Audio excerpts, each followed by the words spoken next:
El estudio de sonido de la Torre Orión, cerrado desde los años 90. Interminables estanterías de cintas de carrete abierto recubren las paredes climatizadas. En el centro, una enorme consola de mezclas vintage descansa bajo una única lámpara de trabajo polvorienta.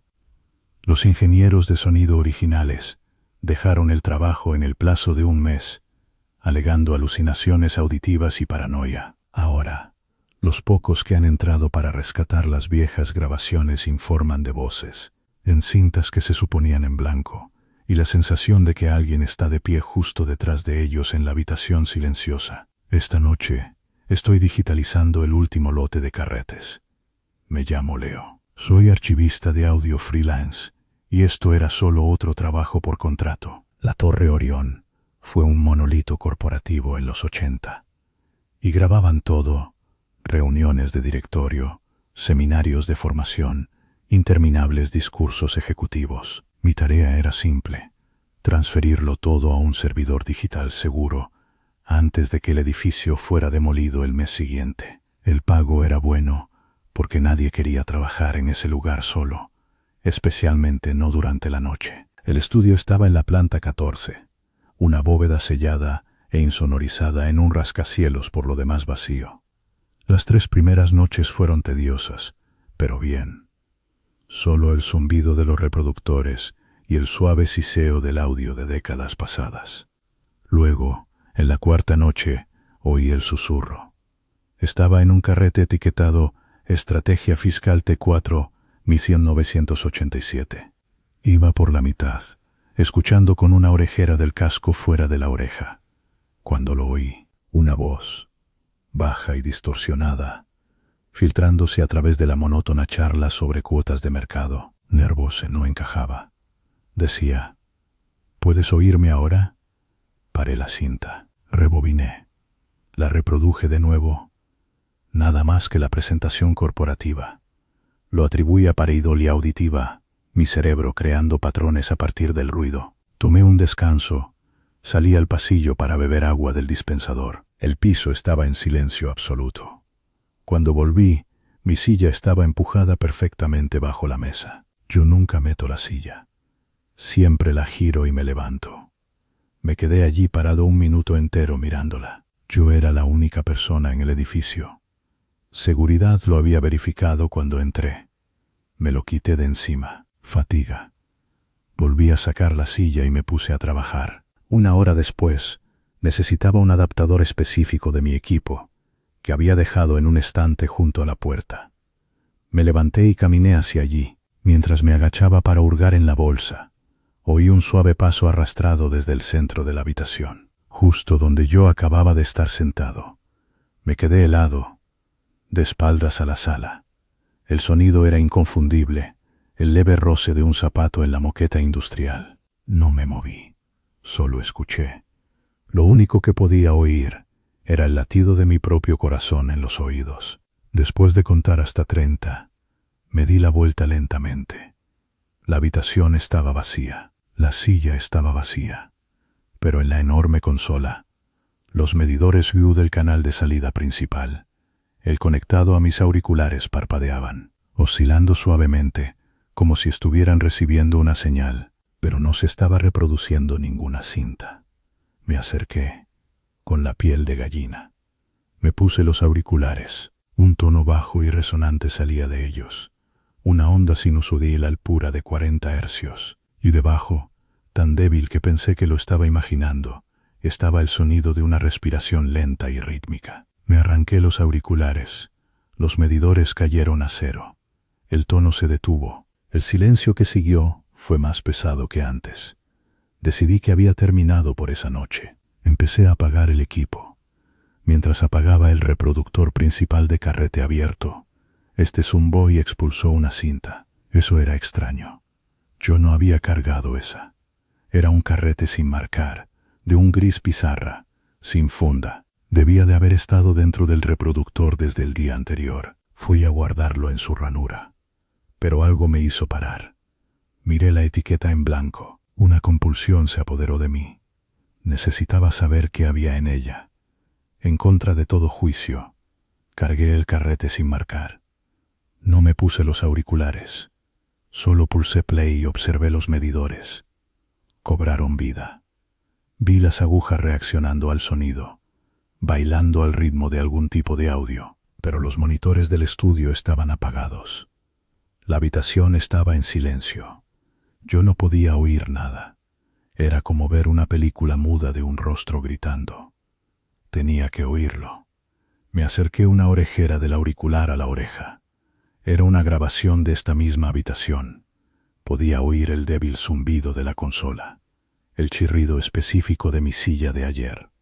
Era una grabación de mí trabajando. Me oí toser, murmurar, sorber mi café. La grabación era cristalina, íntima, como si el micrófono hubiera estado justo a mi lado. Pero yo nunca me grabé. Se me heló la sangre. La grabación siguió reproduciéndose. Me oí levantarme y caminar hacia la puerta, justo como lo había hecho una hora antes. Entonces, en la cinta oí el suave paso arrastrado desde el centro de la habitación, el que yo había oído en la vida real. En la grabación, mi propia voz, confusa, decía, «¿Hola?».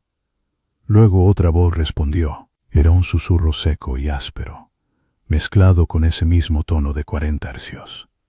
Venía de todas partes en el campo estéreo. Decía, «Ya casi estamos listos para ti». Golpeé el botón de parar. Me temblaban las manos.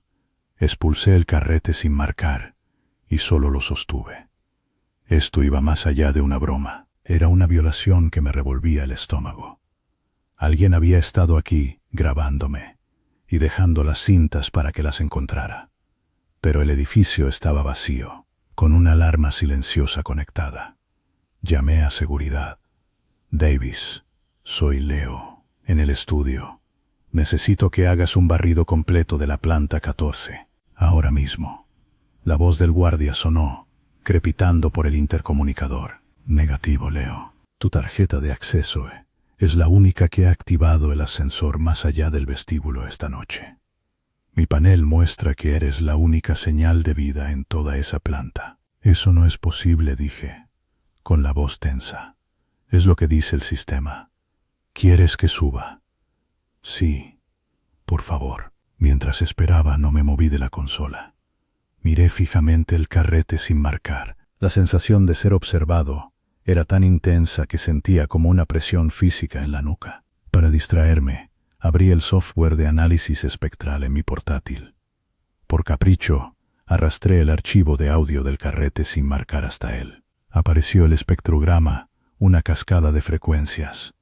Las palabras habladas eran claras, pero por encima del rango vocal humano, en la banda ultrasónica, había un patrón, una serie repetitiva e intrincada de picos y valles. No era aleatorio, estaba estructurado, como un código de barras. Oí el lejano ping del ascensor. Gracias a Dios. Seguridad. Me levanté para recibir a Davis en la puerta del estudio. Eché un vistazo a la gran ventana insonorizada que daba a la oscura sala de equipos, una habitación que nunca usaba. Al pasar junto a ella, vi un reflejo en el cristal, no de la habitación a mis espaldas, un reflejo del propio estudio.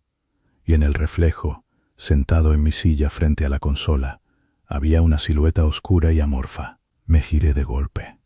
La silla estaba vacía. Miré de nuevo a la ventana. El reflejo había desaparecido. La puerta se abrió con un siseo y Davis entró, linterna en mano. «Muy bien. ¿Cuál es el problema?», balbuceaba. Le mostré la cinta sin marcar. Le conté lo de los sonidos. La silla. La grabación.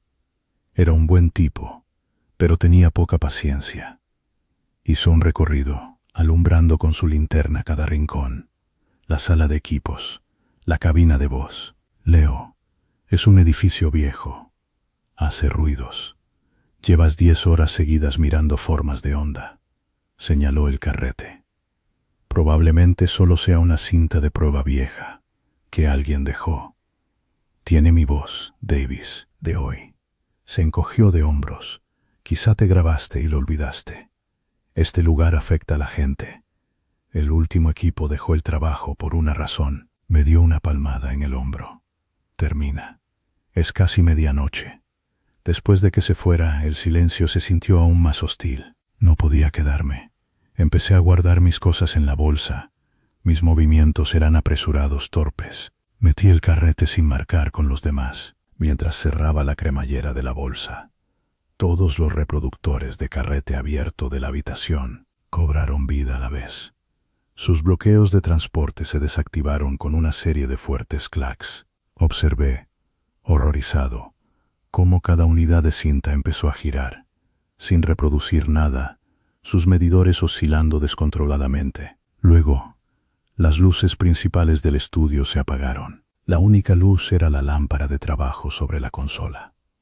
Y desde los enormes monitores vintage del estudio, que definitivamente estaban apagados, estalló una voz. Era un coro de susurros, superpuestos, hombres y mujeres, todos hablando a la vez, todos diciendo lo mismo: quédate, termina el trabajo.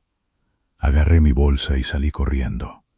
No miré atrás. Golpeé mi tarjeta de acceso contra el panel del ascensor hasta que las puertas se cerraron. Conduje a casa en un pánico ciego. Pensé que eso sería el final. Dejé el trabajo a la mañana siguiente. Me pagaron por el trabajo que había hecho. Intenté olvidarlo, pero una semana después estaba preparando mi estudio casero para editar un podcast. Estaba probando mi nuevo micrófono. Grabé una frase de prueba. Prueba 1, 2, 3. La reproduje. Mi voz sonó clara. Luego, tras una pausa de 3 segundos, el susurro regresó. Estaba en mi propia casa, en mi propio sistema. Era más claro que nunca. No estaba en la cinta, estaba en la señal. Decía: ahora sí podemos oírte. Vendí todo mi equipo de audio al día siguiente. Conseguí un trabajo de introducción de datos, algo sin micrófonos, sin altavoces, pero a veces, cuando la oficina está demasiado silenciosa, cuando el zumbido de las luces fluorescentes alcanza un cierto tono, lo oigo. El más tenue eco de ese tono, ese zumbido de 40 hercios. Y lo sé. No era por el edificio, no era por las cintas, era por escuchar y por ser escuchado. Algunas puertas, una vez que las abres, nunca puedes volver a cerrarlas. Solo tienes que aprender a vivir con la corriente de aire. Nos vemos en el próximo episodio. No olviden suscribirse.